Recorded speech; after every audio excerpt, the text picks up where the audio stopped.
Hello and welcome back to another episode of the Boulevard. We're going to have a fun one tonight. We're going to have just kind of hang out, talk about some awards, some group of five teams. If anyone in here has any team they want us to look at some bets, questions, whatever, throw them in the chat. We'll get to them. Twitch chat, YouTube chat, just throw the team down there if you have a question. I'll look through the chat as we go through the night. Me, Jose, or Tyler will break one down for you. But yeah, we're here to have some fun tonight. Talk about some G5 teams, some awards, and just any general questions. So, how you doing tonight, fellas? Pretty damn quick. I'm Buckeyes hat on. I'm gonna rep Ohio State pretty all the way up until that kickoff game against Texas, which is at 9 a.m., which is a shame, but whatever. But for the most part, excited to get this thing going. 1 week left. This time next week we'll be breaking down 0. We're here, so yeah, excited.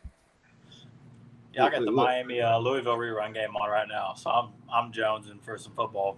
You know, when I was working out earlier, I had the same thing. I had the Penn State Notre Dame semifinal going on. Yeah, and I thought it was Jayhawks. Boy, we ain't got him a shirt, huh?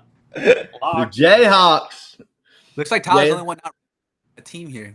Gonna have to buy a jersey or something. Yeah, I might have to go get a shirt or something. Yeah, I've been watching the that Netflix documentary, SEC Netflix documentary, and that's been good. That's the highs and lows of Billy Napier, and the one I just finished was Sam Pittman in Arkansas, and that Tennessee game. That was wild, but yeah. So we're here for some fun tonight, and I will throw it in the chat too. That way, it's pinned at the top. But if you have any questions you want us to try to answer for you tonight, we can definitely do that. First, let's start off with this. We got the AP Top 25 here. So let me throw that up here, and we can kind of just take a quick glance at it. Anything really stand out to you guys here? Anyone too high, too low? What are y'all thinking here? I know there's a few teams that I'm personally think are a little too high. Also, a lot of G5 teams getting some love in the receiving votes. But what stands out to you guys here in this AP Top 25? For me, right off the bat, I thought Illinois was way high at 12. Yeah. You know, we talked about whatever week we did the Big Ten. I mean, I respect what they did last season, but that right there is way, way too high for a team that lost a lot of talent, right? They lost their 2-star receivers, which I felt really made the team last year. So Illinois at 12, I think, is going to be one of those teams where when we come back and look at the end of the season, they're probably not going to be ranked. I want to say there's like some ongoing like a streak where like a team that was ranked in the top 10 to start the season always finished unranked. Yes. I understand. I was going to ask you what team y'all thought that would be. Last year was Florida State, right? And I might have Michigan, but I know for sure it was Florida State. So I was looking at this, and for me, there's like two teams that really stand out that I think can reasonably finish unranked, and that's LSU and Miami. T, what do you think on that one? But I would pinpoint those two teams as the teams most likely to finish unranked.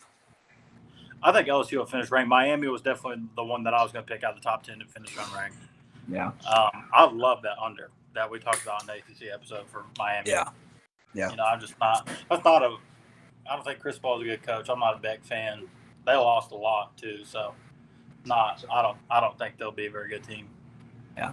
The two that stand out to me is actually going to be Oregon and Miami. So we're all in agreement on Miami here, but I do think Oregon is going to have, as much as I love Dan Lanning here, I think Oregon is going to have a little bit of a down year for Oregon standards. Maybe be right outside that top 25.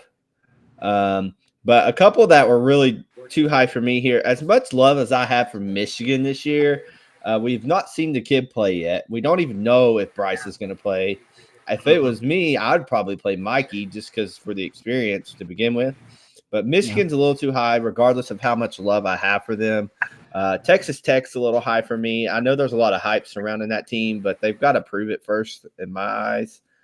And I don't know. SMU's a little high. I think South Carolina's a little high too. But I don't know. I would say Iowa State is a little high. I'm surprised Baylor's not ranked, to be honest with you. I thought for sure they'd be Baylor, I thought should be ranked. Yes, I ranked. agree. Ranked. I'm surprised they're not out of all the teams that are not ranked. So even I Utah. even thought Utah. Yeah, I was about to Yeah. say. I even thought Utah would have been ranked. Maybe. Yeah, those are the two that I probably would have in that top 25 that aren't. Yeah. Tyler, anything really stand out to you, or Yeah, kind of in I was agreement? going to say Utah need to be ranked. I mean, just one bad season, a year ago, but they were also down to the point where they didn't have a quarterback.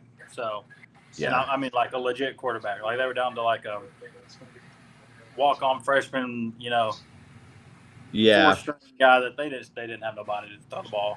And I think Oklahoma's a little too high too at 18. I get historically they're a great program, but I don't think they've been very good the past couple of years to be ranked. Oklahoma. Yeah. Yeah, as I don't high know as if you know as high as I am on Oklahoma myself here, I thought that I could definitely see that. They had a pretty bad year last year. Did they bring in a lot of talent? Yeah. But I mean, who knows? Mateer might get busted for gambling and end up not even playing. So that was a hell. Now that it's legal now, like, do you think he could get in trouble for that? To be honest. Yeah, of course. Because yeah, I mean, he can. Yeah. Well, like if you're an athlete, you can't bet. On a sport that's kind I should know.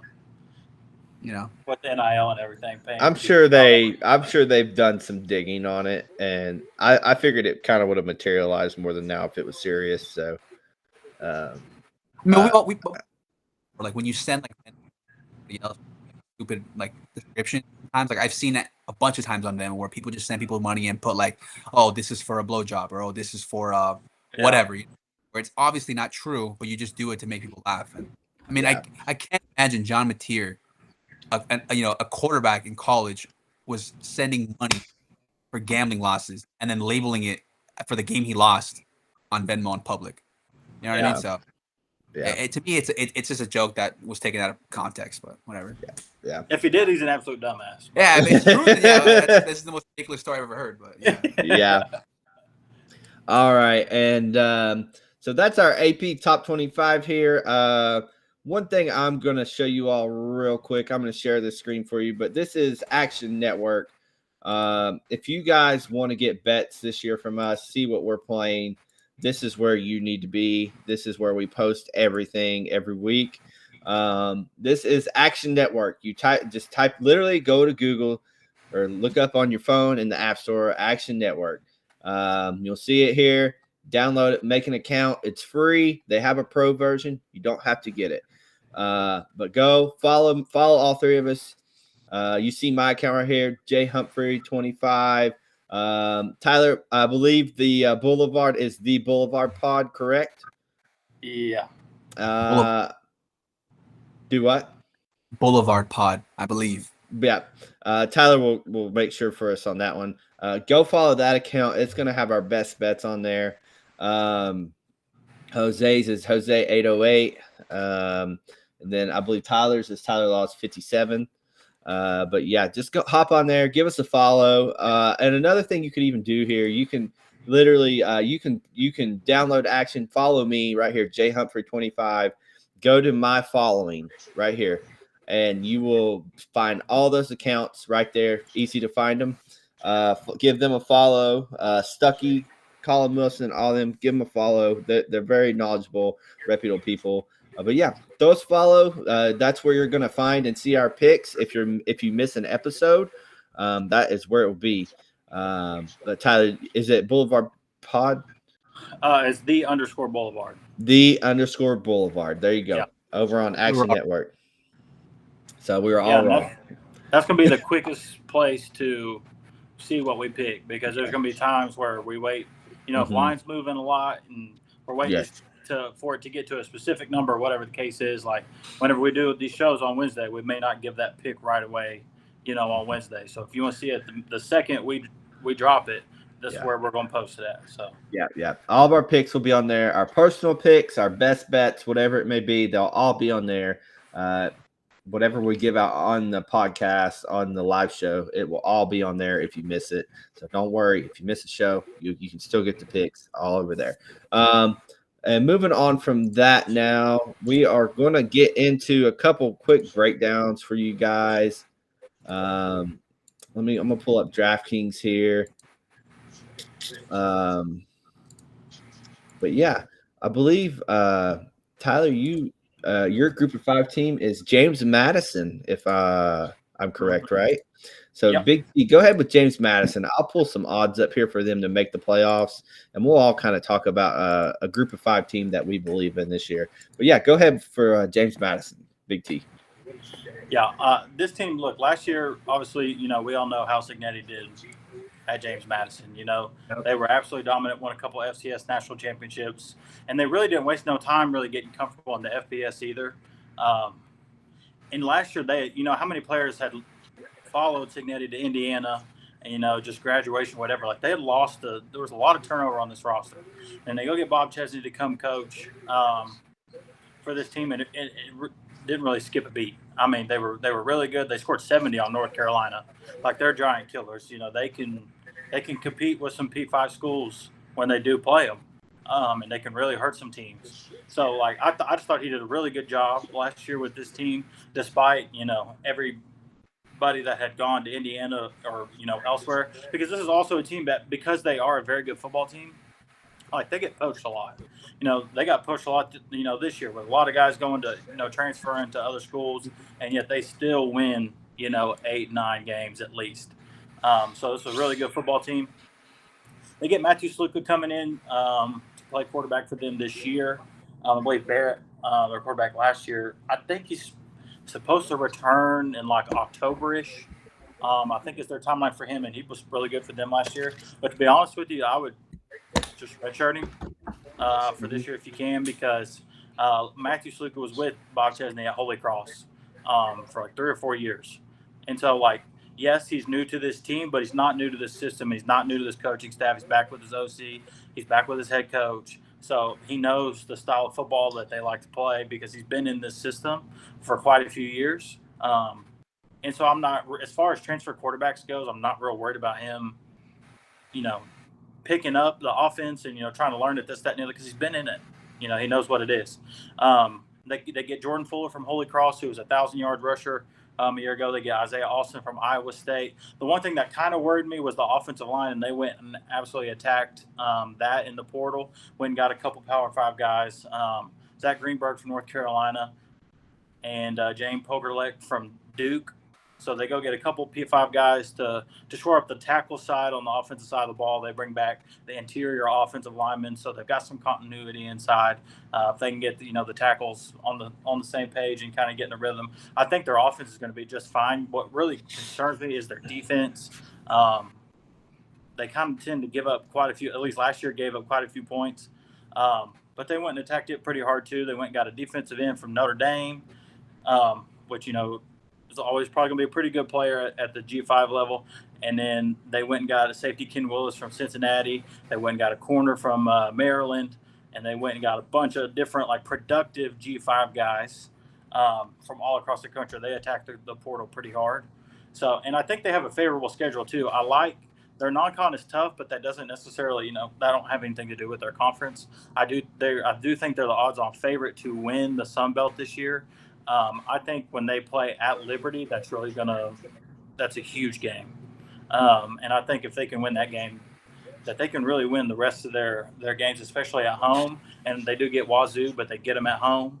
Later in the year, they get App State at home, as also with the first year head coach there at App State. So I think they have a pretty favorable schedule. I'm not upset. I think they're the second or third team odds-wise for the group of 5 to make the playoffs. Do you have it pulled up there at plus 1,100? I'm not mad at that number. Yeah. I think it could be worth a sprinkle if they can stay healthy and that defense can come together. They're going to score points. And Matthew Sluka is real dynamic. He can throw the ball and he can really run the ball. And I think that's going to be able to mess with some teams. So I'm not mad at that plus 1,100 at all. I wouldn't bet I think it's plus 350 to win the Sun Belt. I wouldn't necessarily mess with that number if I was going to bet with anything. I'm not mad at that plus 1,100. I think it's worth a little bit of the sprinkle to see if James Madison can make a splash. Yeah, I agree with you there. James Madison is a good look. And we're going to stay right here real quick at you see James Madison at plus 1,100.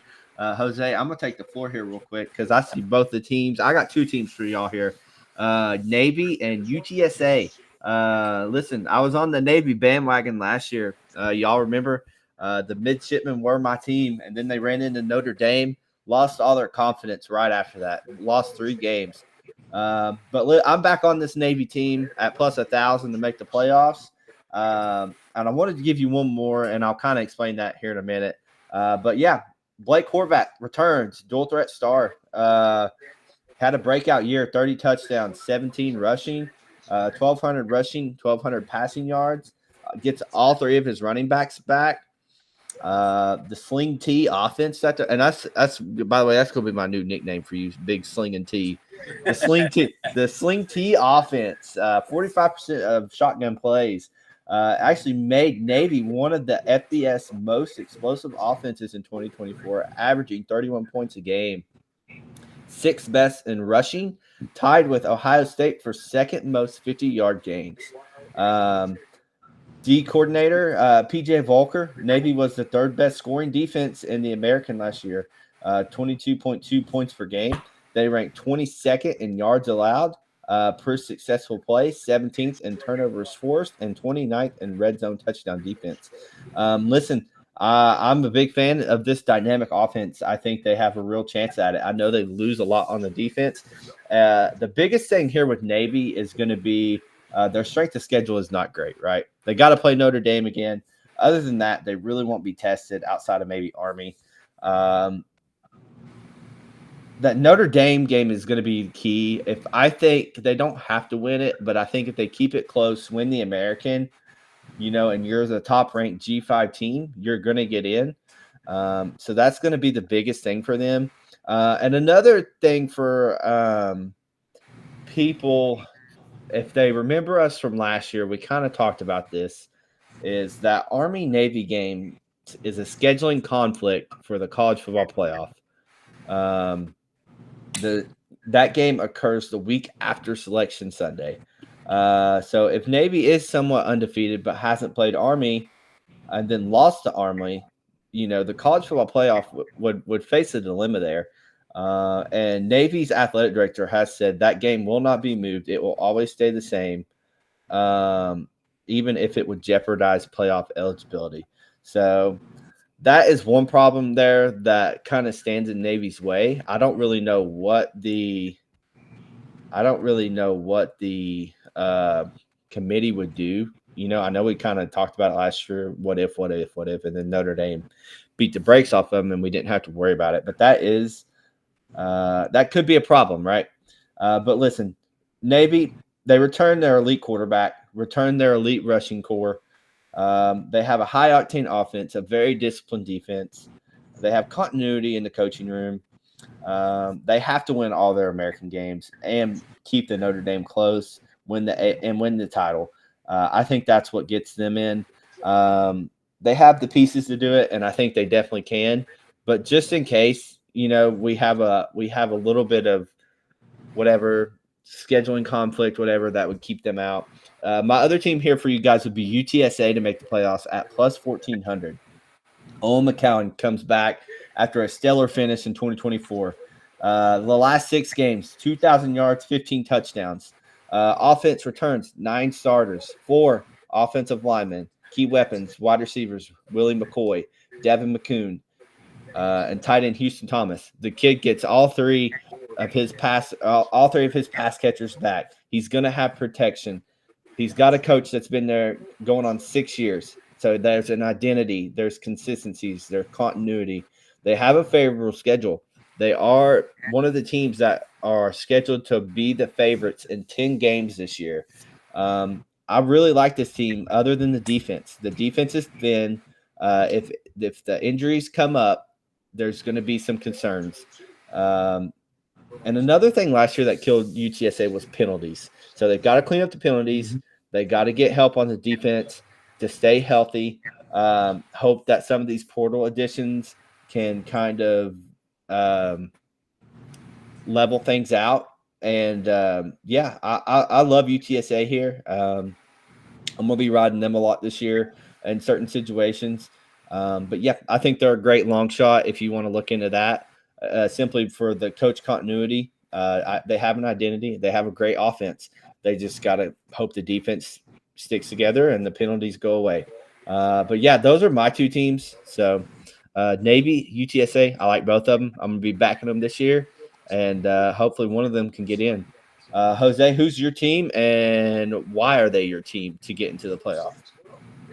Well, first and foremost, I just want to say out of all the teams that we just discussed, those three teams, I like UTSA the most. I really, really like the roster this year. They have a lot of potential. Yeah, they fixed the defense and the penalty. I think the sky's the limit for them. Um, I highlight. I'm not necessarily going to pick these teams to make it up, but I think they both deserve a highlight. First one, Boise State, right? We have to talk about them. They made the playoff last year. They were the first team. They were the only playoffs, and they actually had that first. Did they have the first round bye, or did they play against Penn State the first round? Played against Penn State first round, correct? They played against Penn State, yeah. Yeah. Okay. Regardless, this team last year was one of the best G5 teams I think we've seen in a while, guys. Remember, they only lost 2 games.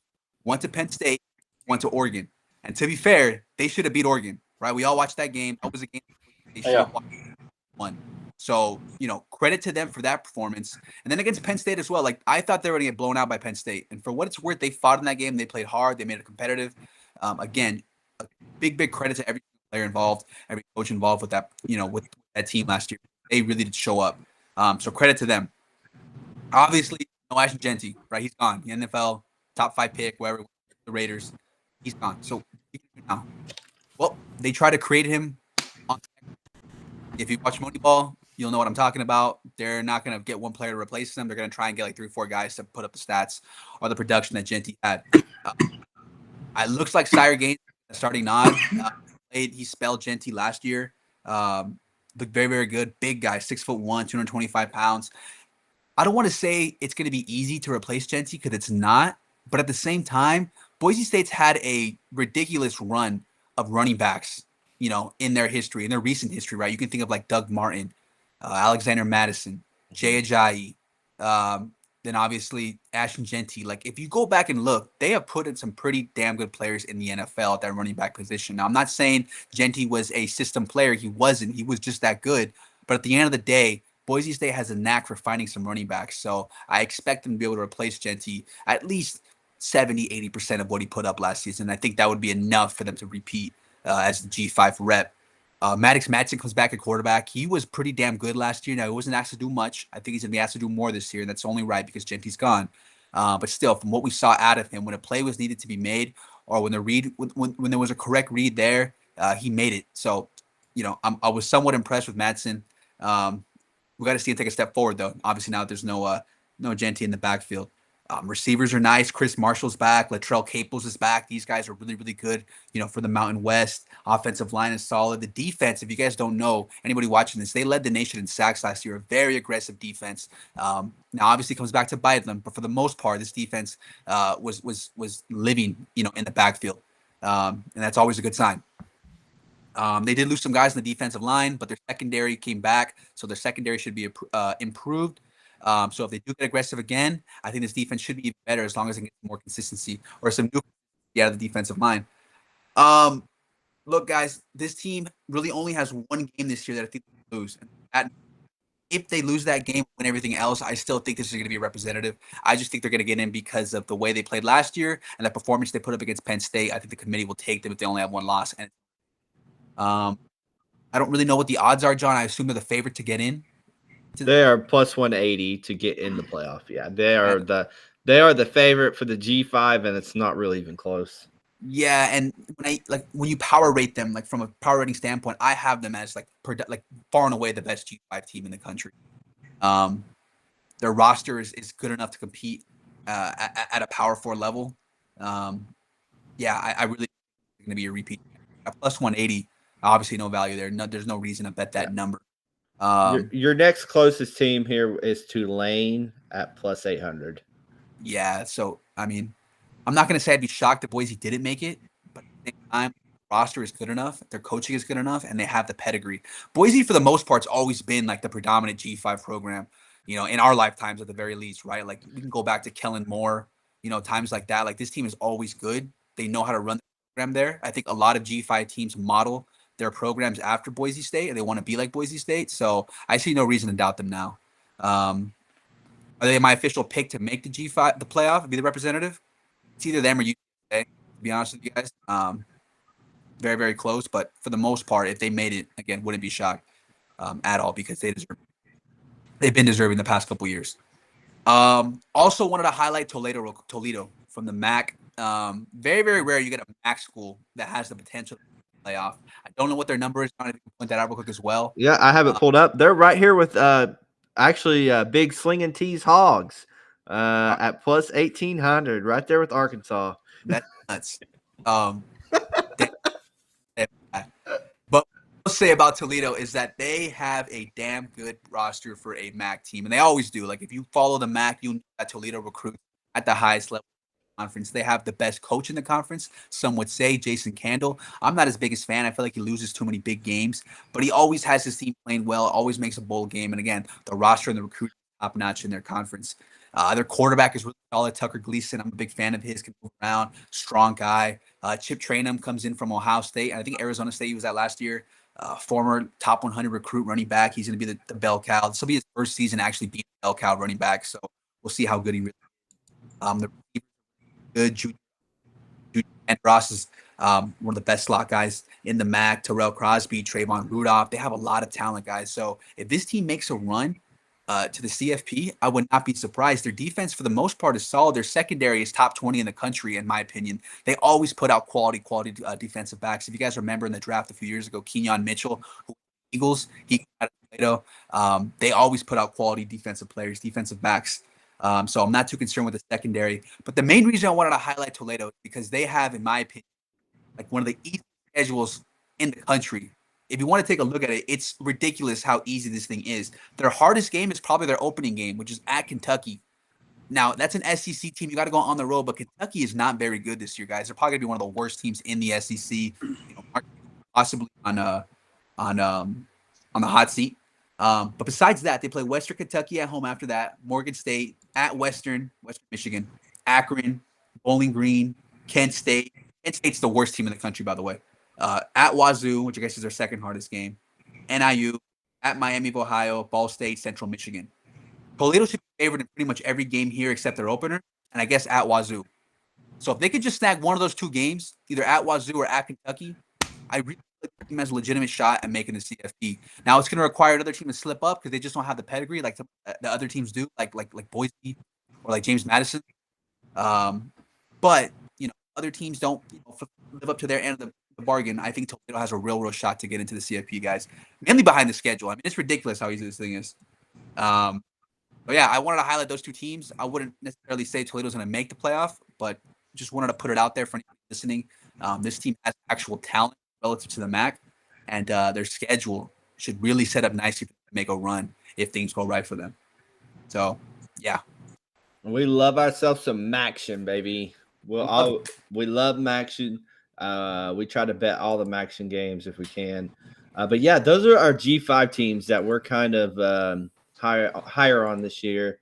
And we're going to move over now to look at some awards as well as Coach of the Year. We don't have plays for all of these. We're just going to kind of dip and dive into a couple of these, give some brief overview of why we like them. But yeah, right here, I got the Heisman odds pulled up. I don't have any play on this. Do any of you guys? No. Go ahead, John. I just think it's a little more wide open this year. Arch being the favorite, I still question it. We still really have to see what he can do. I think he's got one of the best. Obviously, he has one of the best groups around him to succeed. But I don't know. Plus 650, there's not any value there. And I would more so like to look towards DJ Lagway at plus 2,000 if he stayed healthy or something like that. But no, I mean there's no value here for me and no play. And one thing really quick, sorry, I'm not trying to change subjects here, but the Ohio State quarterback that received the Iron Buckeye today is really receiving a lot of love. And it is being said that he is as much in the fight to be the starter as Julian Sayin, I don't know if you guys have really heard much talk about that I've heard today. you're talking about Lincoln Kindholz, right? Yes. Well, I want to say he started a bowl game 2 years ago when everybody opted out. But I have heard that he has made some waves, and I wouldn't be surprised if he's starting against Texas. He's really made strides in practice. Yeah. So the guy, yes, the kid, that's his name, Lincoln. Lincoln. Oh God, what is this? Yes.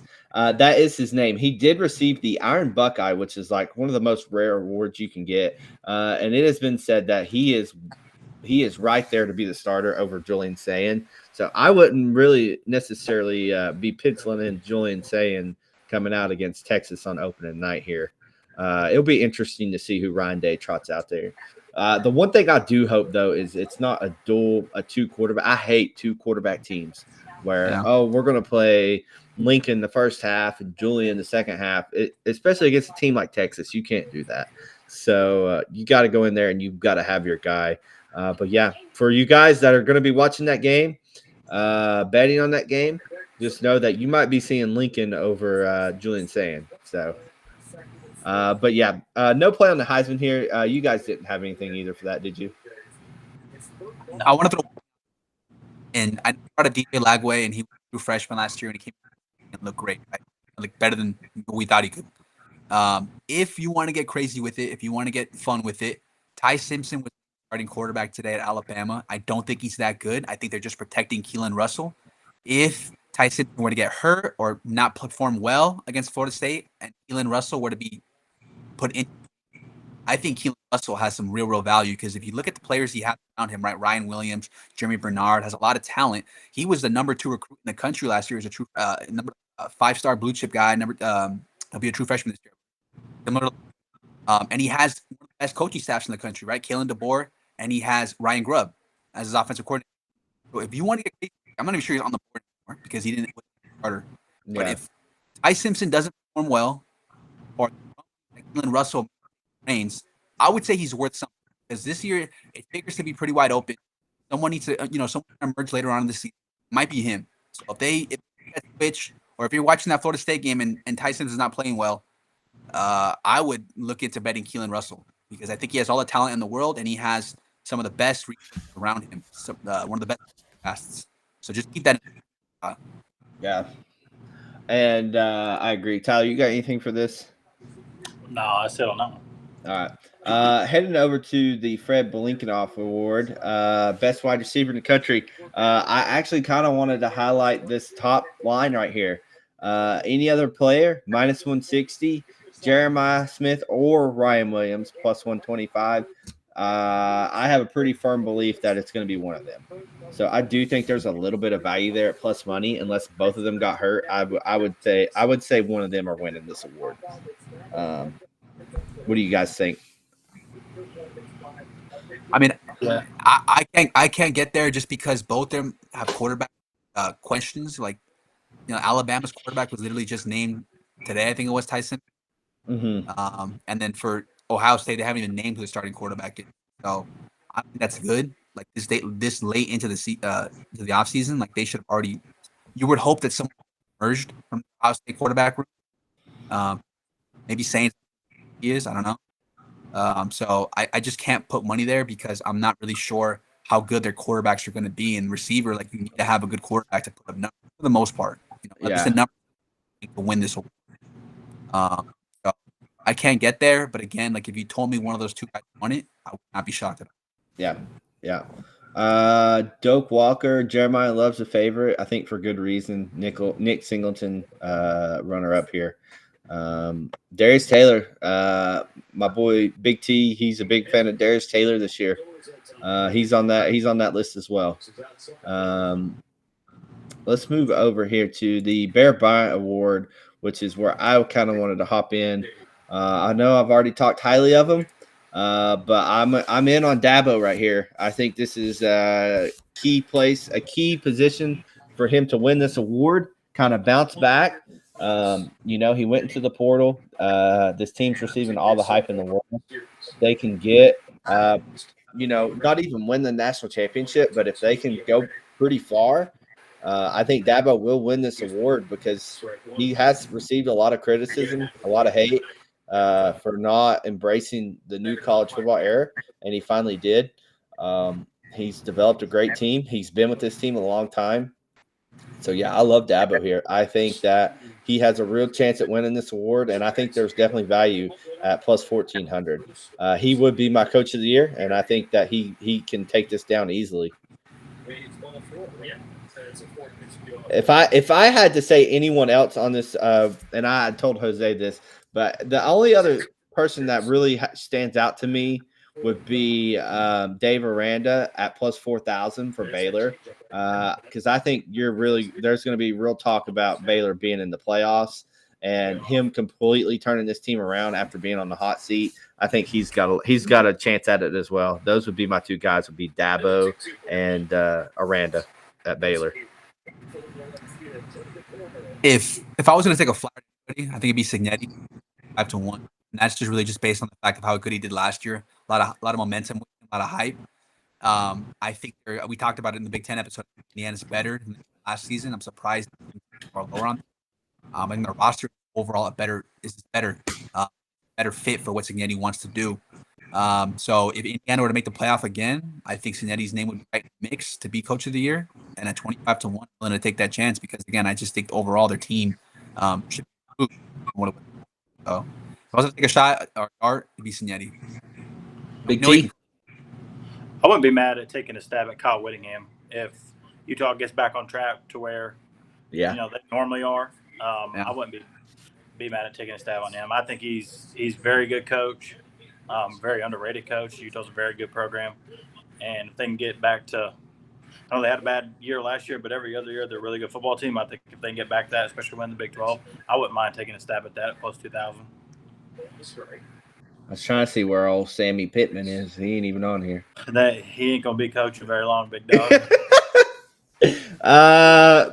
Are there any awards here that you guys want to talk about, or any bet preseason future that you're just really like? That's the one. That's the one I want to talk about. I have one that I want to talk about, okay? Because we even talked about this last year, and I was way off. Oh, I wasn't off, but like it obviously didn't happen. But I wouldn't say it an award. In fact, it's the opposite of award. I want to bet on first coach fired this season. I'm sorry.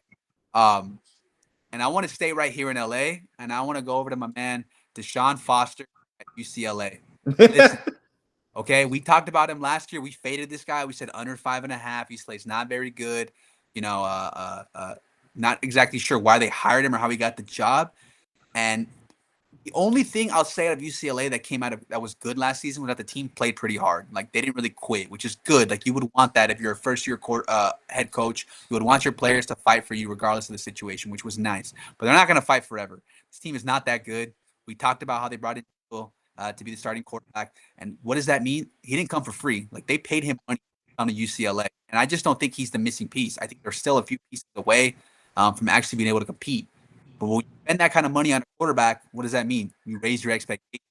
Okay.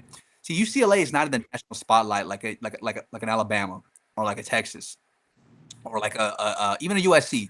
In the sense that like if Alabama were to lose 3 games in a row, it would be all over the. Everybody would be talking about it. Oh, Alabama lost 3 games in a row. This. If Texas or Georgia or Ohio State lost 3 games in a row, everybody would freaking out, right? It'd be a big story. If UCLA loses 3 games in a row, no one's going to care. So what does that mean? It means you're not going to get any pressure from the outside media to make a coaching change.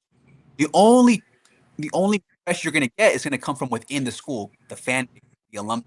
Okay? They're not going to be happy.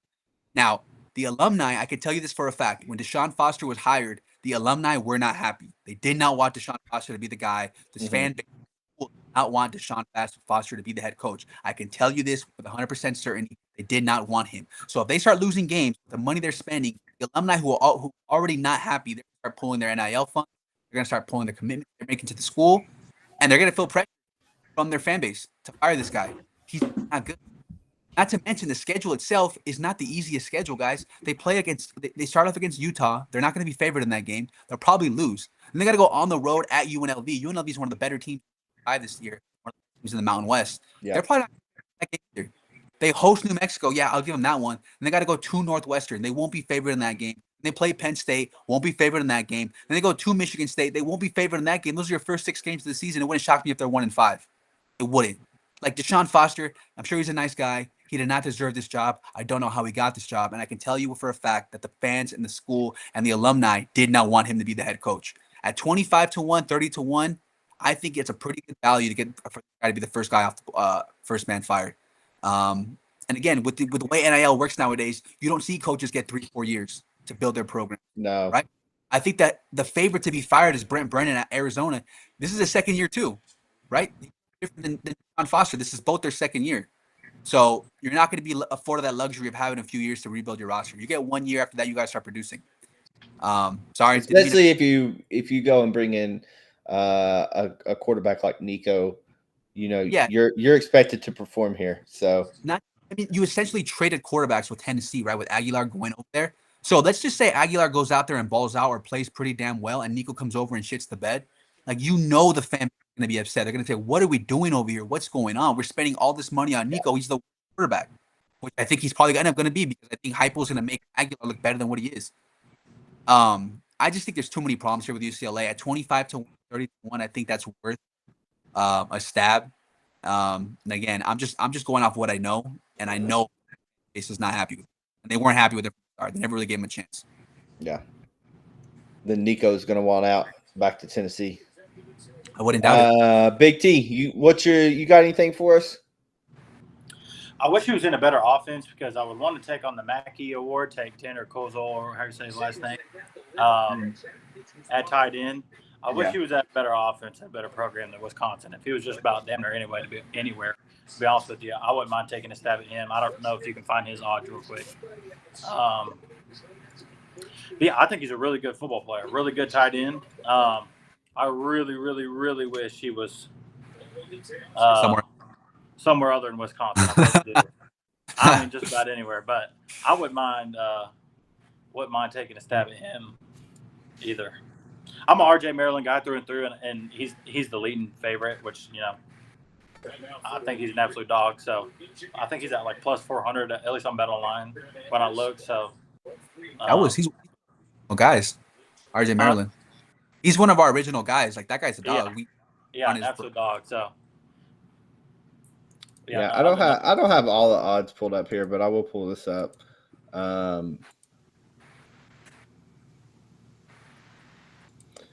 We got Eli Stowers at Vanderbilt as the top tight end this year, it looks like. RJ Maryland at SMU.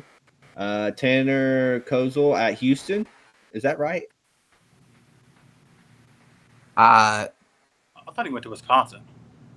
Uh-oh.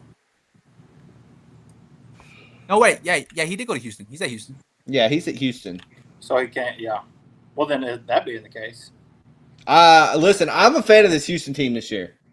Yes, he is at Houston. I am a big fan of this Houston team this year. I know Stuckey is on him. He really likes his team as well. A very reliable bettor that y'all can kind of look towards as well outside of us. But yeah, I mean, Houston's going to have a pretty decent offense, in my opinion. Yeah, I mean, I think they're a year away. They have like a 5-star quarterback coming in next year, like top 5 recruit in the country, blue chip. Mm-hmm. But I mean, I love it, and I think the team has potential. We talked about it in the Big 12 episode. So I mean, you want to bet on him to win the Mackey? Fine with me. Yeah. Yeah. But how do you feel about him at Houston, Big T? You think it's worth it? Yeah, I mean, yeah, at Houston I do. I think, like Jose said, I'm a fan of Willie Fritz, a fan of their offense. They kind of got some stuff rolling last year and towards the end of the year, so I think he'll right the ship. And I think they'll be a pretty good football team. I think they're going to spoil a team or two season this year, for sure. Well, I think that unless you all have anything else for us tonight, I think that is going to wrap it up for our G5 and awards. Oh, hang on really quick. I want to have a little bit of fun. I got one more thing I wanted to pull up.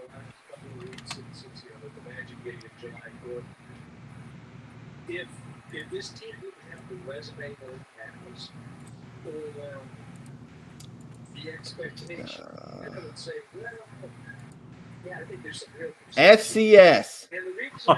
College Football FCS Championship right here in front of us. North Dakota State plus 200. Montana State plus 500. South Dakota State plus 700. Incarnate Word plus 700. I know for what it's worth, everyone, we did not even talk about this. I'm throwing them on the spot. And you don't even have to say who you like. These are not picks. But who is anyone stand out? Have you all done any FCS digging this year? I love FCS ball because I went to ETSU, so I do keep up with it a little bit. I think Tarleton State at 25-1 crazy value, guys. If you look at the roster they have and the players they brought back, I'm just kidding with you. I have no idea. I thought we was dead ass gonna get a breakdown. I was like, let's go. What would you guys have done? Like a legit breakdown? Would you guys? That would have I been thought you was for real finna go in on Tarleton State. I did too. Oh, they've been in his bag, dog. Our eyes just get big, and he was like, "No way, bro." I know we see our normal favorites up there: North Dakota State, South Dakota State, Montana State. They're usually always there. Montana.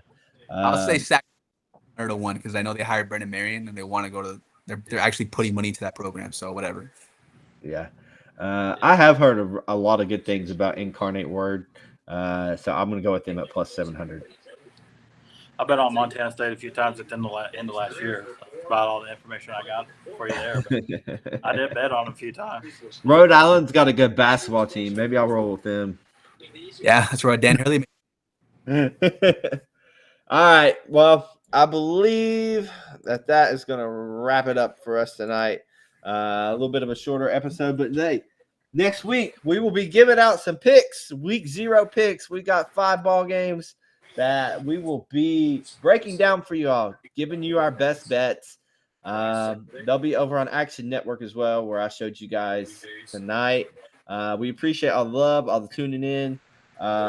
Like, subscribe, whatever. Share it with your friends. It helps us. But yeah, we appreciate it. We'll see you the same time next week on Wednesday for our first week 0 giving out picks, baby. Let's go. But yes, y'all, we got our boy old Big Slingin' T down here. That's his new nickname, baby. The Slingin' T. He's ready next week. Yeah, he's gonna be ready to go next week. He's gonna have some picks for y'all. So I cannot wait. But yeah, we appreciate everyone tuning in. Y'all have a great night, and we will see you next week at the same time. See ya.